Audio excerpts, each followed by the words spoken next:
ஒரு 100 பேர் 150 பேர் படை திரண்டு வடக்கர்கள் ஒரு பேரணியாக போறாங்க.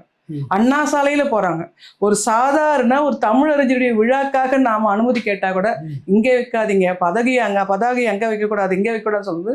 ஒரு வடக்கனுக்கு இவ்வளவு ஒரு பெரிய அனுமதியை வழங்குகிற அரசுன்னா இது யாருக்கான அரசு? இந்த தமிழருக்கு மறுக்கிறது, வடக்கர்களுக்கு கொடுக்கிறது. இந்த தெளிவை தான் தமிழ்நாட்டு மக்களும் தமிழர்களும் உணர்ந்து கொள்ள வேண்டிய தேவை இன்னைக்கு இருக்குதுங்க. அந்த தெளிவை உணர்ந்துதான் நம்ம இனி பயணப்படணும். ஏனென்றால் இல்லாட்டா மிகப்பெரிய இடையூறுக்கு தமிழர்கள் ஆளாவார்கள். அதனால தமிழ்நாட்டின் மண்ணிலே இந்த கேள்வி எழுகிறது. இதுதான், யார் வேணாலும் வாழ்ந்தாலும் நம்ம சொல்லிட்டு இருக்கோம். நாங்கள் 40% இருக்கிறோம் என்று சொல்லிக்கொண்டு ஒரு புரட்சி விளைப்பதால ஒரு பெரிய ஒரு இறையாண்மைக்கும் சற்றும் கேள்வி வராத அளவுக்கு தமிழர் ஆட்சி நிறுவ வேண்டும் என்ற நிலையை நோக்கி பயணிக்கிற ஒரு தலைவரை நோக்கி